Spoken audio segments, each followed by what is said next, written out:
Welcome into the New Orleans Pelicans Podcast presented by SeatGeek, a podcast dedicated to everything you need to know about the squad. Yeah, I mean, if you would have told me we was going to play 10 games together this season and win 42 games, I would have said that's crazy. But, for us to be successful in the future and in the long term, we got to be able to play together. The New Orleans Pelicans Podcast starts right now.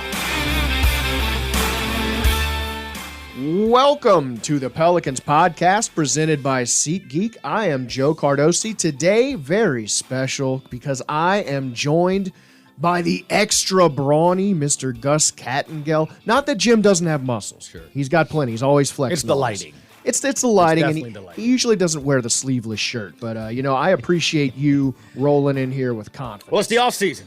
It is, baby. How do players say in the offseason it's time to get back in the lab? Yeah. Time to get back in the lab. Get in your bag.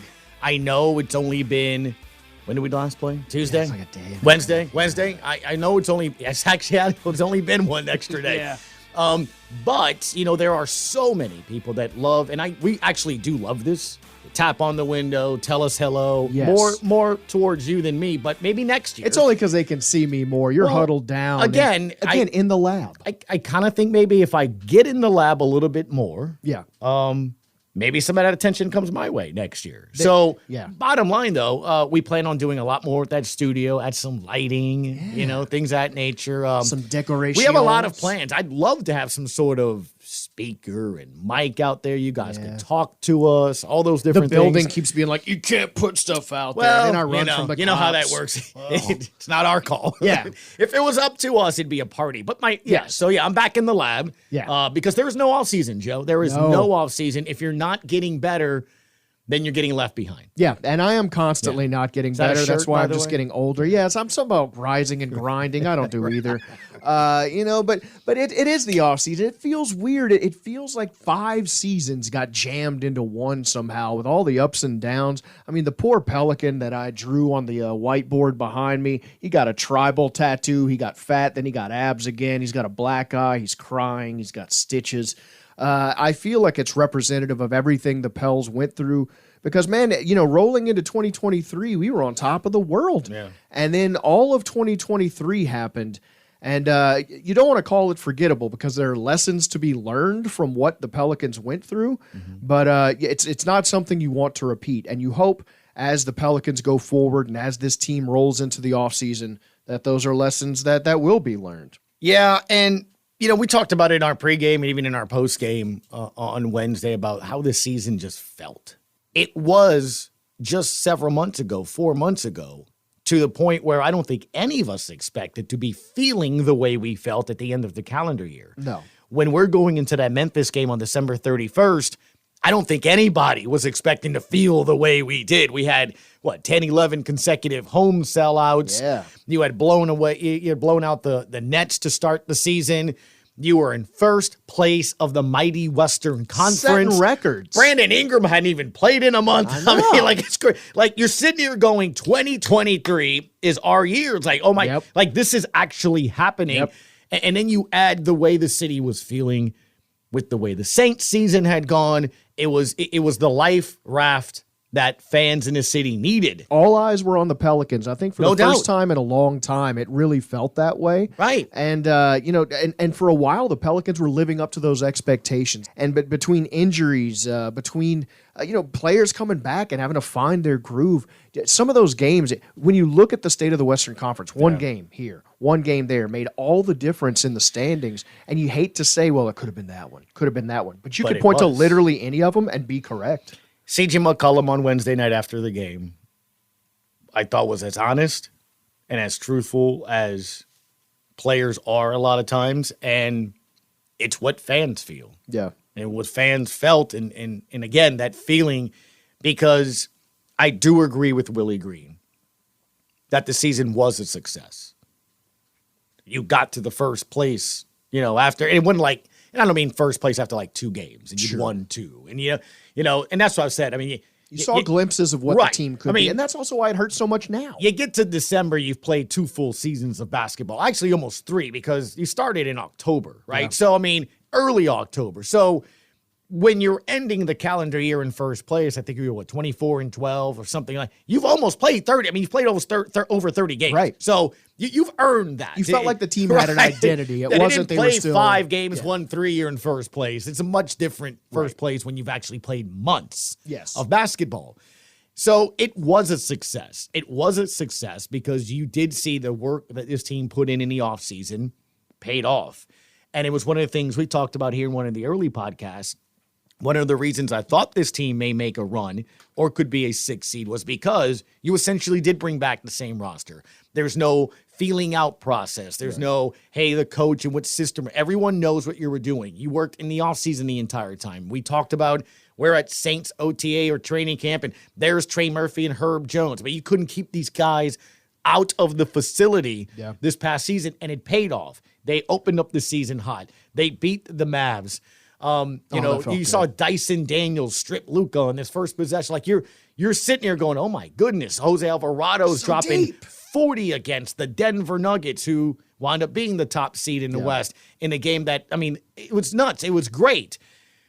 And then, look, it's just like anything else. The season then goes from being a successful season to a disappointment. I'm not going to say it's a failure. Right. It's a failure in that, and I understand you're not in the first round. But I think to me that I can see why. I can explain why. I can point to why. It makes sense as to why. To me, a failure is you didn't live up to expectations. A failure would be you didn't play to the level that you were capable of. A failure is you were healthy and you didn't play. That, to me, would be a failure. If Zion had played all season, B.I. didn't miss 2 months. Right. And this team didn't make the first round and lost in the play-in, you and I would be having a different discussion. Yeah. Right? But when you miss almost 400-plus games due to injury, you don't have Zion Williamson literally play in 2023 but one half, not even a game. Yep. I mean, he got hurt January 2nd. Mm-hmm. So when you don't have him January, February, March, April, the play-in, when you don't have Brandon Ingram for 2 months, and more importantly, even in that play-in game, you don't have 2 catalysts and 2 players that Willie Green closed out with in Larry Nance and Jose Alvarado. Yeah. So I can't say failure because you didn't have your team. Yeah. Disappointment? Absolutely. Well, and heartbreak only happens. Like, you only really miss someone that you loved. You know, if you're done with somebody and they're gone, you're like, good, get out of here. The Pelicans, that's usually how I scram. Yeah, the old slam the door. I talk like an old 20s guy when I'm real mad. But, it only broke our hearts because of what you're talking about. We saw glimpses of what this team could be when healthy. And you saw Zion Williamson breaking records. And you saw B.I. once he got hot carrying the team. And organically, I think we're going to talk about what to look forward to. I had that written down as a topic. What went wrong, which I guess we sort of talked about. It hurts. What to look forward to. And that's sort of what we're getting into. And it's sort of what is why it hurts. You know, when you look forward to the future, as you were saying, Dyson Daniels, he struggled a bit down the stretch, but you saw flashes from him trying to play point guard, trying to adjust to that position. Mm-hmm. You see Trey Murphy, in March, he was headed for the G League. And then now he is a budding star in this league. You got Herb Jones showing some offensive weaponry along with, his known defensive prowess. The pieces are in place for this team. If they can have a stretch where they are truly a full team, I still feel the same hope that I did in early January, before January 2nd. Yeah, I agree. And look, we've touched on this a lot. Podcasts, shows, talk shows, whatever. The NBA is the NBA. In this aspect, it's steps. You can't skip them. I mean, you just can't. And, I mean, there's example after example after example. And what I'm curious about is how you learn from this step. I mean, you heard Willie Green say it. Yeah.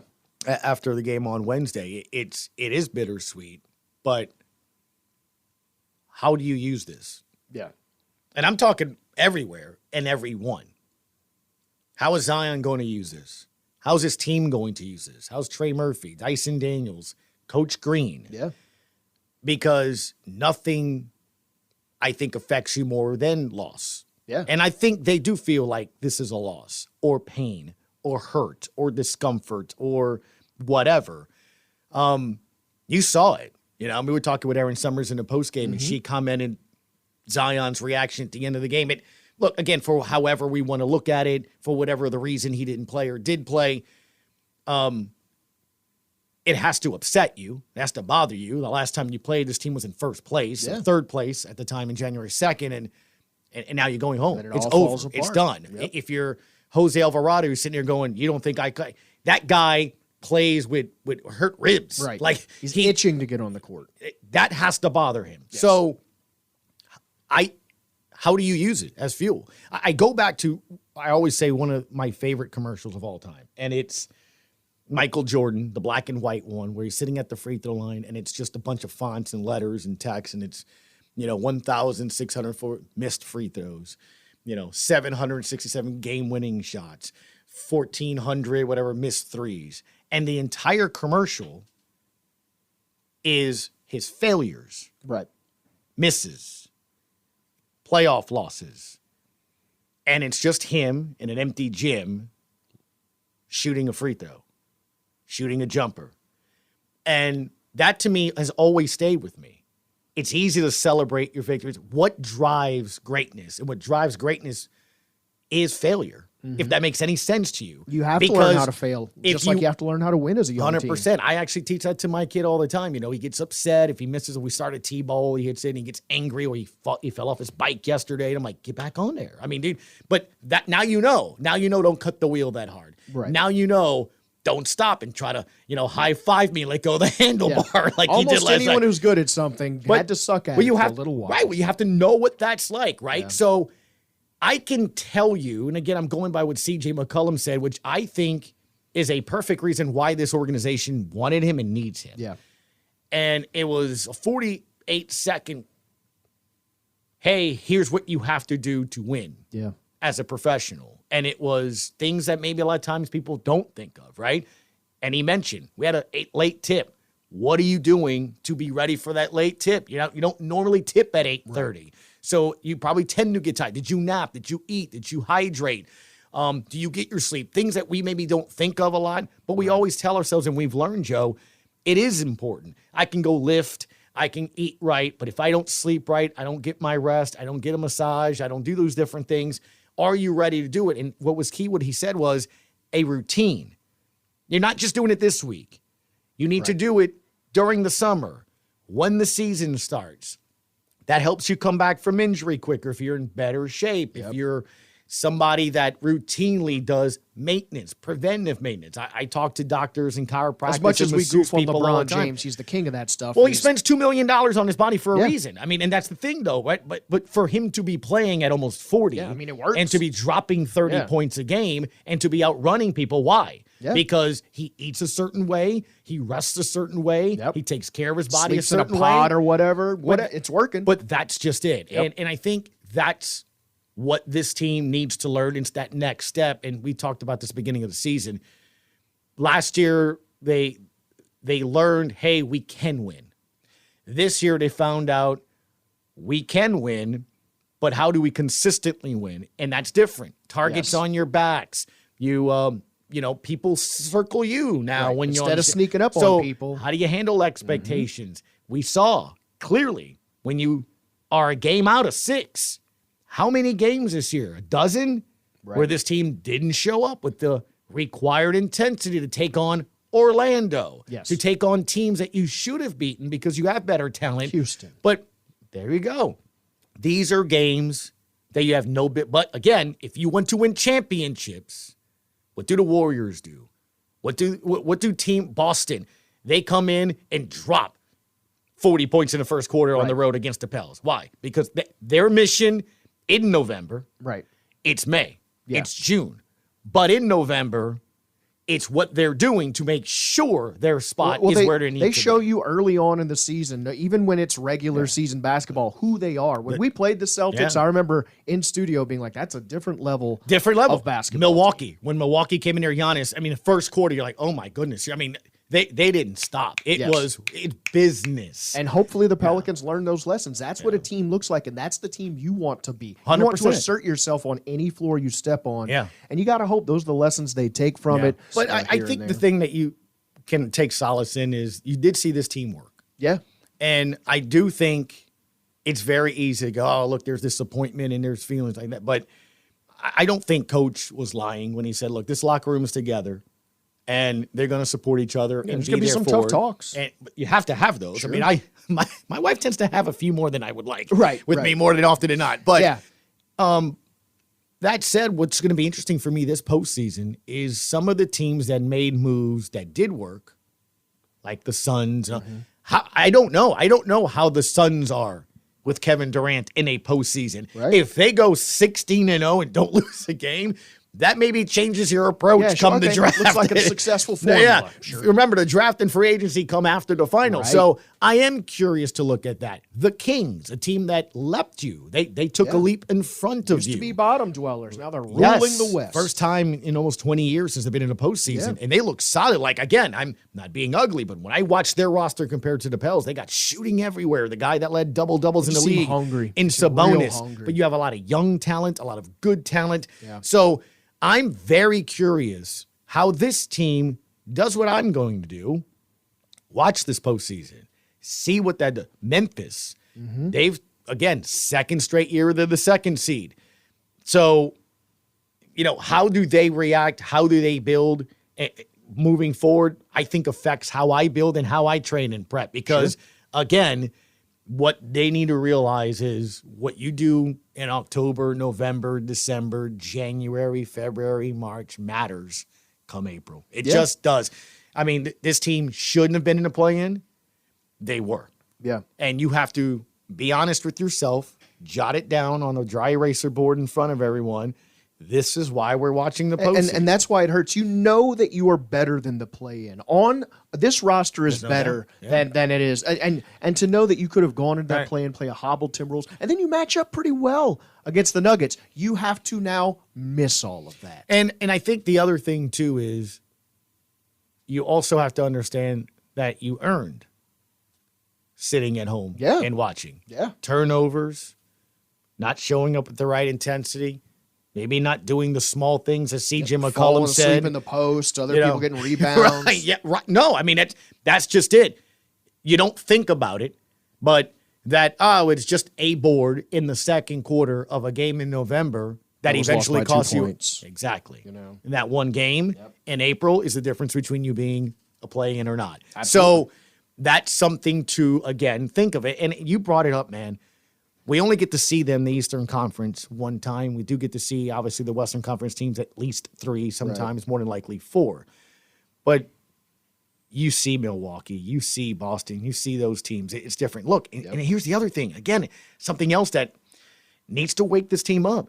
New York. New York was a team that not in the postseason last year. They're a solid 5 team. Now, I know the Pels beat them, but you had to beat them, and you didn't have no Julius Randle, and they didn't have Brunson. And they were in that game and could have beaten you. But that's my point. That's another team that's young and played with a certain intensity. And Josh Hart was perfect. So he's changed that team. You have to understand there's a certain level you play to win a game. Sure. They've achieved that. They've got the physical capable skill of and winning athleticism, a basketball of course, game. to beat any team, any given night. How do you get to being a 6 seed? Right. That's a different level of commitment and energy. Yes. How do you become a championship caliber team? Maximum commitment, maximum effort. Yep. Period.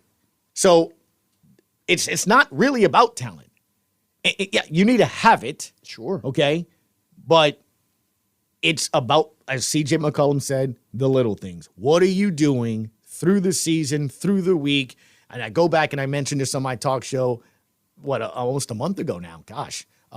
Derek Carr, who will be here next week. On Monday, the offseason training program works. And it's the one thing he said that really stood out to me, that he does everything he can to get ready for Wednesday. Right. Practice.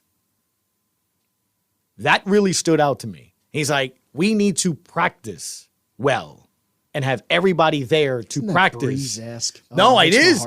So that way we can perform on Sunday. But that's my point. That is the guy who's your quarterback, who's the leader of your offense, saying, hey, you do what you need to do Monday. You need to do what you need to do Tuesday, because Wednesday at 11 a.m., I'm expecting you on that field. Yep. And that's what C.J. McCollum is talking about. And a lot of people gave CJ grief. Just like, well, he couldn't score. His thumb is jacked And up. he has a torn labrum. Yes, he legitimately needs to get that surgery. So, people are saying like, oh, he should have scored more if he wants to talk. He is a veteran leader playing hurt, and his voice matters. I think, he spoke quietly, but what he spoke quietly was very loud in that locker room. When you have a thumb that needs surgery and a torn shoulder,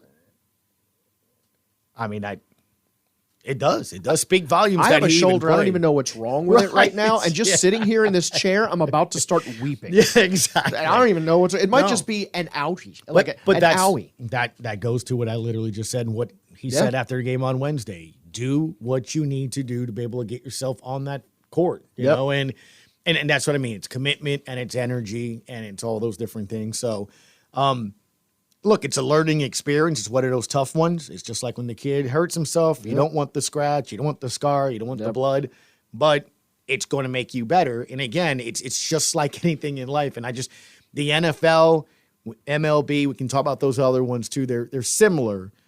But I do think in the NBA, you have to go through the trials and tribulations. You just have to. Yeah. And I think as awful as you feel today, what they went through this season, they can build on, and I think it's going to make them stronger next year. Yeah, for sure. I really honestly it's coal in the furnace. It's coal in the furnace, and all we can do is look forward to next season. I think, there's a lot to be motivated by. Huh? I'm a bit of a poet. I've read a book or two, and you know what? You've motivated too. I'm going to go get my shoulder fixed so I can go sit at the bar and drink right on the weekends. Well, there you now, go. And be my best self. Goose, I know you're going to have a busy day. You're going to be broadcasting from the NOLA Gold facility, so right there across the parking lot. I'll be sitting over there missing you, just peeking. I'll wave. I'll be waving at you. So. Am I going to see you before October? I mean, am I invited again? Are we doing podcasts? Or what are we doing? We're going to have a busy schedule, and of course we want you to be part of it. It was a great first year together, man, on the Pelicans broadcast. It felt like old times. We're going to keep it going. And I legitimately mean it. Those fans that stopped by, we looked forward to you, the family with the daughter and the kids. I look forward to it. Always love them. Graf was like, "Are you a clown?" I'm like, "For her, I am." And I just dance. No, it's fun. Mr. Spider-Man. Yep, Spider-Man. There's always a gentleman with glasses. He always two fists on it. I mean, I do enjoy it because, and again, that's why you see this. Look, it was another sellout. We saw that. It's going to go winning. We saw the love. Oh, it's going to be. It's growing. And it's going to get there. Yes. Again, we have to trust the people that,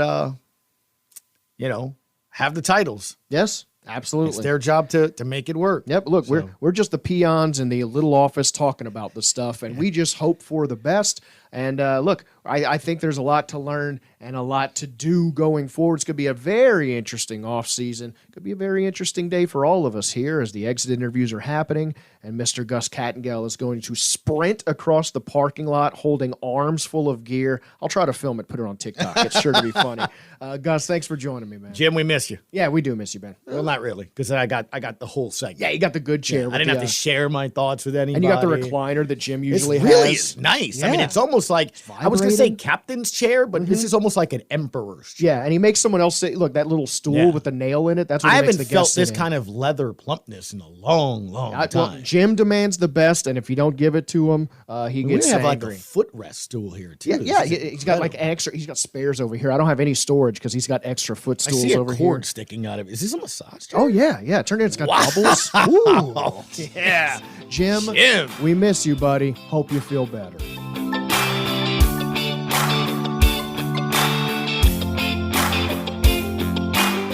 Oh, thanks to Gus Kattengell for joining this old dog on the Pelicans podcast. It's lonely here without Jim. What's that? Oh, it appears the Pelicans podcast mystery guest hotline is ringing. There are so many guests it could be. Today is exit interview day. Who knows? Who knows who it could be? Let's check it. Pelicans podcast. Hey, Joe. It's Jim. How's it going? Yes! It's Mr. Jim Eichenhofer, our man. Holy goodness. I know the convalescing Jim Eichenhofer is currently laid up but he is brave enough to call the Pelicans podcast because, as we've talked about before, he's got that dog in him. Jim, how you doing? I got that dog in me. I'm doing okay. It was a very surreal Wednesday for me. I wasn't there at the game because, as you said, I'm trying to recuperate from having eye surgery on Monday. Right. So it was very odd to be not in the arena and watching the game on TV and have the season end that way. But enough of my sob story. I'm doing okay. I'm getting better. Hopefully I'll be back in person soon on the campus and in the facility and in the radio studio, podcast studio. But I'm doing all right. Good, man, because we have been worried about you every day. I've just had an empty chair in here, and I just sigh at it because it's not the same. But you know what? We are moving on regardless because it's the end of the season, and we sort of have to reflect on it. There's so many reasons this season felt like about 4 rolled into one, it feels like, because there's been so many highs and lows, so many storylines that we were following for a bit and then faded away or changed. I mean, look, Jim, it's just a hard day for me, and I miss your articles. I just miss you. Give me your 5 keys for feeling better. Yeah, Joe, I mean, you said it as far as the highs and lows of the season. There was definitely a point Wednesday during the game in the fourth quarter where I was kind of looking around, even kind of factoring my own situation and thinking, like, man, this year is just not meant to be. Mm-hmm. I mean, some of the stuff that Willie Green had to do in the fourth quarter with some of the lineups and some of the guys that he put out there that had been part of the rotation. But, I mean, with the string of injuries that pile on top of injuries that pile on top of other ones, you know, it is what it is. He had to improvise. Yeah. So there definitely was a point where I thought, like, man, it's just too much to overcome.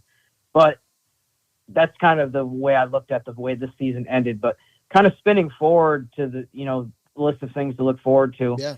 I mean, one of the things that Larry Nance said in exit interviews that I just saw, like literally a few minutes ago, was there's no team in the Western Conference that can say that they're not in the playoffs right now. They're not going to be there, but they know that they could be a number 1 seed in the West if everything lined up well. So, I mean, I think the first thing I would say on this list is compared to previous years or maybe the previous decade would be more specific.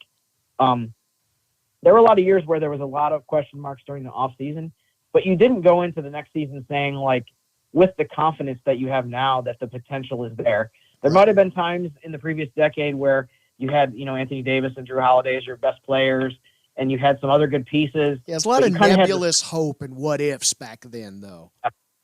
You kind of had to squint and be like, well, if this comes together and if somehow we get a little bit more development and we make the right moves in the off season, and we definitely need to add some guys because the depth is definitely not there.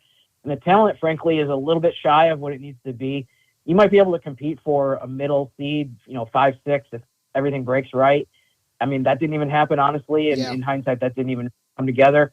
But now, I mean, the fact that they were in first place through a pretty big chunk of the season, I mean, to me, that's my number one thing is, like, we don't have to pretend that they need all these different things to align. And then even if they do align, we don't really know confidently that they have the ability to be at the top of the West. So I would say that's my number one thing. Number 2 of why we should be excited and optimistic about next season and the possibilities is just the development that already happened this season. Yeah. I would say Trey Murphy's number 1 on my list. Yes. As far as the jump that he made, I feel like you added another piece, a foundation, you know, building block that you can say going forward that there's no doubt that this guy is legit. Yes. Third, I would say, obviously,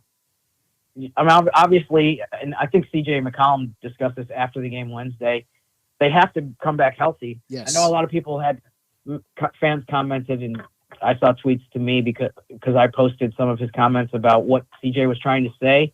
And to me, the way I look at it is that was just him dealing in reality. Right. I mean, it's just a fact that this team cannot reach its potential. No team in the NBA can if you don't have your guys available. No. So, I mean, bottom line, that's what you're going to have to hope happens next year, just to get guys on the court. And we know what they're capable of when that happens.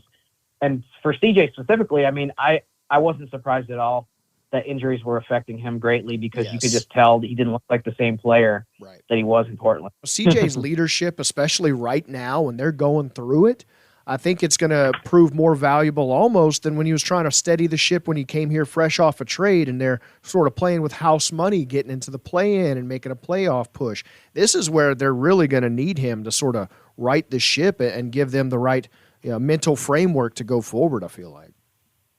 Yeah, and I mean, he's also a 10-year veteran, and he's a big boy, so I know that he is not – it's not like it's catching him off guard with some of the criticism that he got or some of the second-guessing of people saying that he didn't play well. But for me, what I want to see for him, the biggest thing I want to see for him next season is for him to be put in a position where, based on the availability of the other players increasing, that he's not in a position where so often he feels like I have to be the guy that gets the points when we need a basket.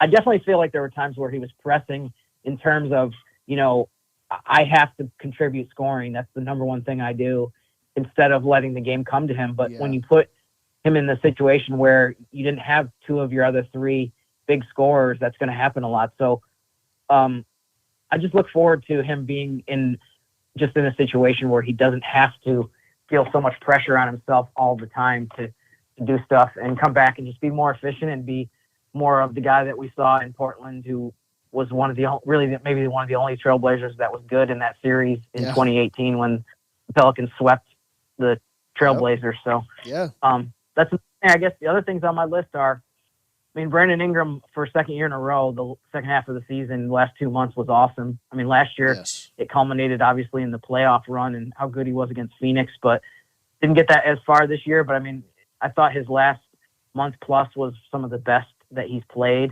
in his entire career. And the recognition kind of came with that, it seemed like. For the first time, I saw more people other than like real Pelicans fans nationally sort of recognizing Brandon Ingram's contributions to this team as a leader and as a consistent scorer. It seemed like, I don't know if you want to call it a jump, but it seemed like he did make another step towards being that sort of superstar team leader player in national eyes because of his leadership and his scoring at the end of the season. Yeah, absolutely. I think there's no doubt about that. I feel like, though, that the last piece of that is, as we all know, doing it in the playoffs. I think he made a bigger step probably nationally last season just based on we all know when you get to the playoffs, it's really the only time of year where there's one game on. Right. So everybody who's watching basketball at that time. Casual fans get to see a lot of players for the first time. Right, exactly. So unfortunately, he was denied of that this year. Yeah. Other than, the play-in game, I'm sure there was a lot of people that were just tuned in on that, and there was no other game going on at the same time. So he just needs repeated playoff appearances where people can understand how good of a player he is. To me, that's really the last thing that's kind of separating him from some of the other guys that play his position who get more attention and more credit for how good of a player they are than he does. It's unavoidable. You have to be on that stage when everyone's paying attention and everyone's just locked in on your game, and they're not during the regular season. You're jumping around from like 8 different games at a time. And I feel like a lot of what every player gets lost unless you're on like one of the 5 marquee teams that are on national TV constantly. Right. And now as a, I guess this would be number 5. I have a feeling I know what your 5th and last thing is going to be about, or who it might be about. I'm not sure, actually, because I had on my list there might be something I'm forgetting, and I welcome you to add a 5B to this. But my 5A is just the offseason of having more opportunities to make moves, including, they're going to have a first-round pick, a lottery pick. It's going to be probably late lottery unless the math brings us a surprise. Right. They're in the 4th slot right now, and that's where they will be on May 16th. So just the combination of having a lottery pick and as well as another offseason to make trade possibilities, free agent moves, that kind of thing. Would you have a 5B for me? Well, I was going to say, maybe it ties into your health thing, but I was just going to say Zion, really what he means to this team and having a full offseason.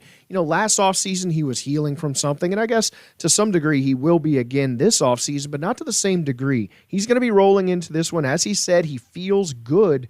Now it's just a matter of getting him into, the proper shape, proper headspace.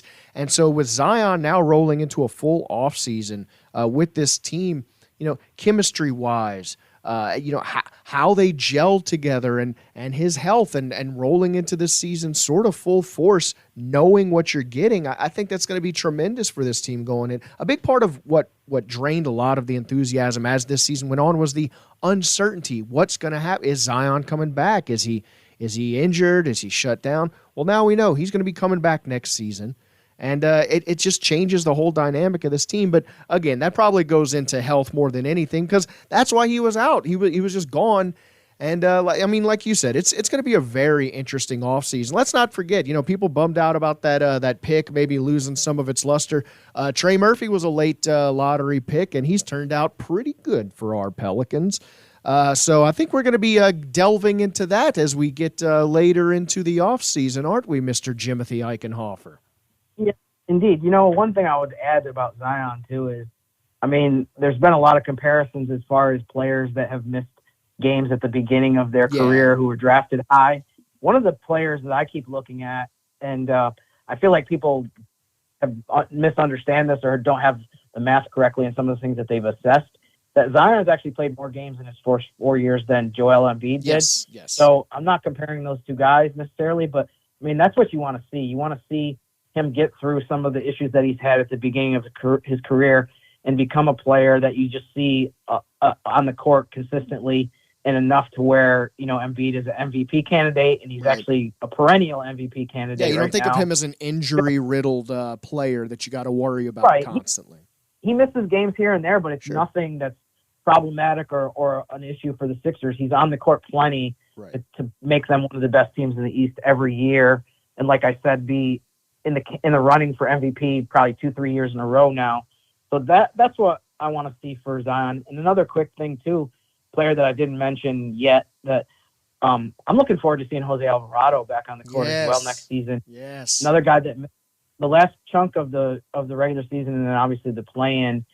You watch OKC in that game and they have so many guys that are playmakers and so many guys that can do stuff off the dribble. I feel like that really hurt the Pelicans defensively in that game. Mm-hmm. And it just seemed like they had so many guys that could get to the basket or at least get into the lane and dish off to people for easy baskets. And I feel like beyond Zion, who is one of the best guys in the league at getting to the rim and make it just impossible to stop off the dribble. Yeah. The Pelicans missed Jose a lot in terms of some of the stuff that he brought, even as well as just the energy component that he always brings to the floor. Yeah, 100%. In the center. So that's another piece. I guess I'll make that 5C. Yeah, might as well be. And I'm also excited for Dyson Daniels, which may go underlooked because he started off hot. Everybody remembers that stolen Luka ball when he first got out there. And he had a rough stretch there, but he started to pick it back up towards the end of the season, and we saw a lot of players make a huge second-year jump. Look, Trey, I talked about it again with Gus Kattengell earlier, but Trey Murphy was headed for the G League, back in March or so, and then now he is a foundational piece of this team. So you never know, with the right guidance and the right coaching and the right offseason, what kind of jump Dyson can make. But he's shown flashes of being, first of all, a very versatile, lengthy defender, but just having a legitimate point guard out there would help the Pelicans tremendously.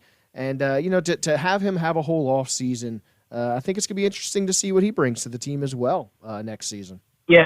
Yeah, Joe, I think one of the things that we've learned the last couple of years, too, one of the best parts about developing a roster this way, as opposed to the way that the team tried to build, 5-8 years ago during that stretch, was you have a bunch of young guys now, and from year to year, a lot of them can make a big jump and a big improvement. And that can have a massive impact on how many more wins you get. So, we talked about Trey, we talked about Herb, I thought in the last 20 games of his regular season played his best that he's played in his first 2 years. Yeah, especially all of these offensively. Guys are getting better. Dyson Daniels, same thing. Jose, same thing. We could go down the list. There might be another guy added in the draft that has potential to get better. So that's got to be on the list somewhere as well. This list is getting very long. But that's got to be on the list somewhere. Is just how many of these guys are 21, 22, 23, and they keep getting better. You're not talking about a collection of, mid-career veterans who they are what they are. we definitely have not even scratched the surface with some of these guys in terms of their potential. I completely agree. And when I spoke to Nick Gallo from the Oklahoma City Thunder earlier, we talked about how that they were sort of playing with house money, sort of how we felt like we were playing with maybe last season.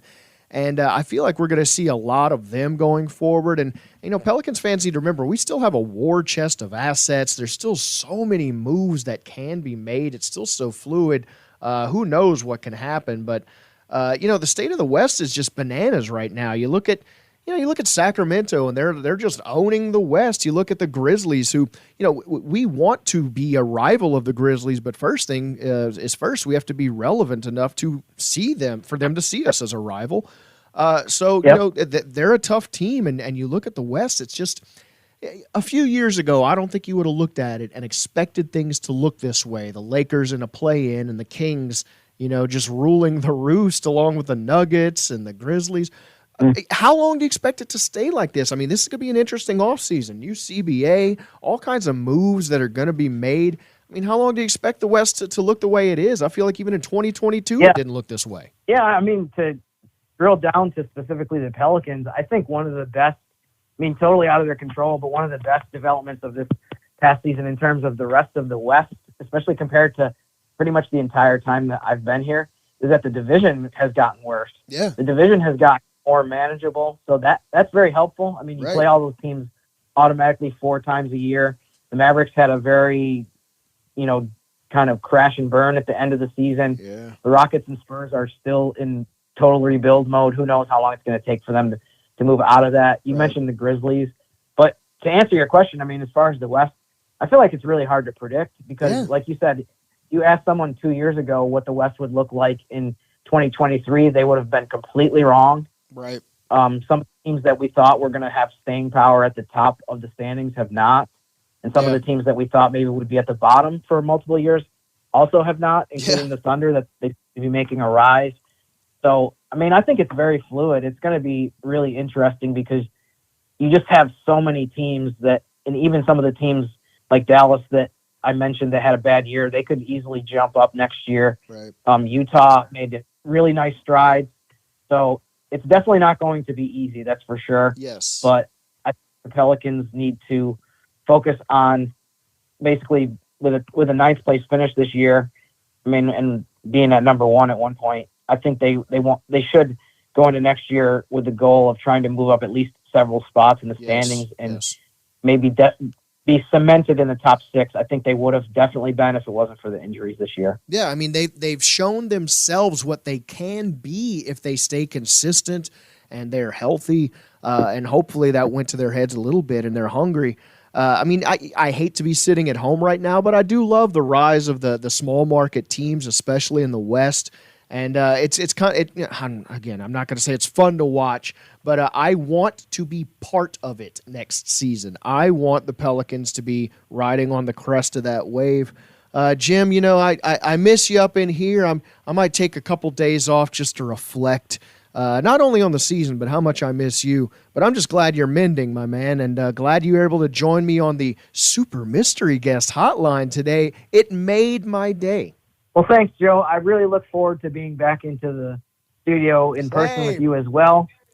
In the meantime, I'm going to stay inside as much as I can and not scare any young children with how I look right now. Well, if you drive past the palatial Eichenhofer estate and you see the curtains sort of parting, don't look too closely. It's not Nosferatu. That's just Jim in his healing clothes. That's just how he rolls. Yeah. But you do what you need to do. Everyone's healing process is different, and you come back when you feel like Jim Eichenhofer. I certainly will do that, and I do look forward to next season. But in the short term, just looking forward to the lottery, the draft. Yeah. We'll go from there. Yes, as he teased, we will be covering all of that. So much news going to be happening. But first things first, Jim's got to get better. Jim, stay on the mend, my friend, and I will see you soon. Sounds good. Thanks, Joe.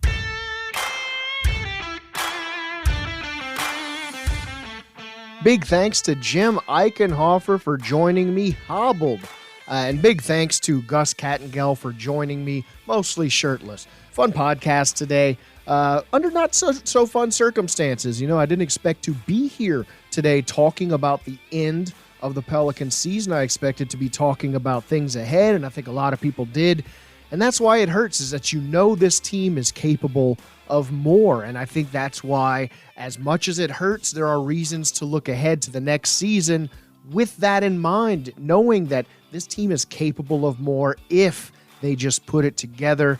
Big thanks to you if you came to any of the games this season, if you have listened to any of them on the radio, if you are listening to this podcast, if you ever knocked on the window, gave us a wave when we were in there, me and Gus, the radio crew, we always enjoy the interaction with you guys. Want to get to know more of the fans and the people that are out there watching and ingesting these Pelicans games. So going to try to get out to more of the events in the offseason.